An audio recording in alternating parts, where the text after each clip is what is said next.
একদিনে পাহাড়, ঝর্ণা ও সমুদ্র সৈকত এই তিনটি স্পট দেখতে চাইলে চলে আসতে হবে বাংলাদেশের অপরূপ সৌন্দর্যের নীলাভূমি সীতাকুণ্ডে। সব পর্যটকের আকর্ষণ থাকে এই সীতাকুণ্ড। তাই আপনাদের ভ্রমণ গাইডে থাকছে কিভাবে এই সীতাকুণ্ডের চন্দ্রনাথ পাহাড় আসবেন, ঝর্ণা দেখবেন, সর্বশেষ সমুদ্র সৈকত দেখে নিরাপদে বাসা ফিরে আসতে পারেন। তাই আমাদের চ্যানেলের নতুন ভিডিও দেখার জন্য চ্যানেলটিকে সাবস্ক্রাইব করে ভিডিওটি দেখতে থাকুন।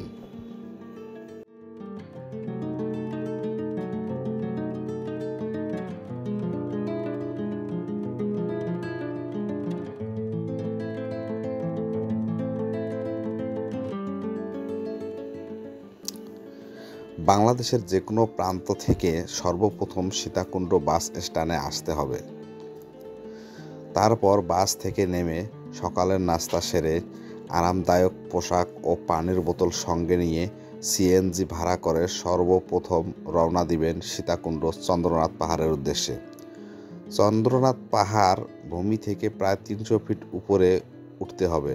সময় লাগবে প্রায় 2 ঘন্টার মতো। শরীরে ক্লান্তি ও পিপাসা নিবারণের জন্য নিচ থেকেই একটা লাঠি, শরবত বা ঠান্ডা পানির বোতল ও আরামদায়ক পোশাক, জুতা পরিধান করে উপরের দিকে রওনা হবেন। পাহাড়ের চূড়ার সিঁড়িগুলো বৃষ্টির সময় একটু পিচ্ছিল হয়ে থাকে, সেক্ষেত্রে সাবধানতা অবলম্বন করবেন।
চন্দ্রনাথ পাহাড়ের শীর্ষে অবস্থিত চন্দ্রনাথ মন্দির। এই মন্দির হিন্দু ধর্মাবলম্বীদের কাছে পবিত্র স্থান।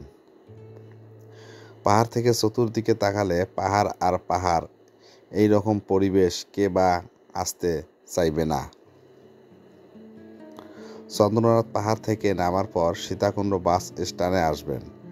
এখান থেকে সিএনজি ভাড়া করে রওনা হবেন ঝর্ণা দেখার জন্য সীতাকুণ্ড ইকো পার্কের উদ্দেশ্যে। সীতাকুণ্ড ইকো পার্কের গেটে এসে টিকিট সংগ্রহ করে প্রবেশ করবেন ইকো পার্কে। গেট থেকে 15 থেকে 20 মিনিট হাঁটার পর পৌঁছে যাবেন ঝর্ণার কাছে।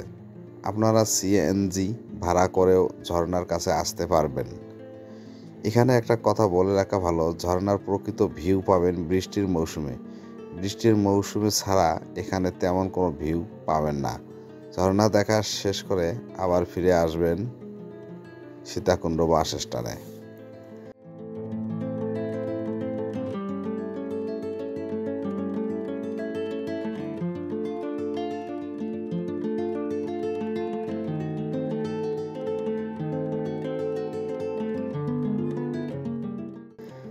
এখানে দুপুরের খাবার সেরে সিএনজি ভাড়া করে রওনা হবেন গুলিয়াখালী সমুদ্র সৈকত।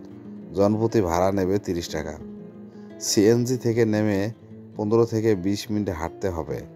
পৌঁছে যাবেন গুলিয়াখালী সমুদ্র সৈকতে। এখানকার দৃশ্য অন্যরকম। একদিকে সমুদ্র সৈকত, অপরদিকে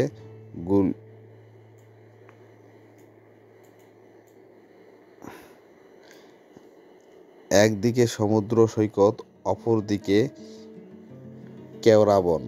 প্রকৃতির এমন দৃশ্য বাংলাদেশে আর কোথাও পাবেন না, যা পাবেন গুলিয়াখালী সমুদ্র সৈকতে। সীতাকুণ্ডে থাকতে চাইলে বাস স্ট্যান্ডের পেয়ে যাবেন অনেক হোটেল। সো বন্ধুরা, আজ এই পর্যন্ত। সবার সুস্বাস্থ্য কামনা করে এখানে বিদায় নিচ্ছি। খোদা হাফেজ।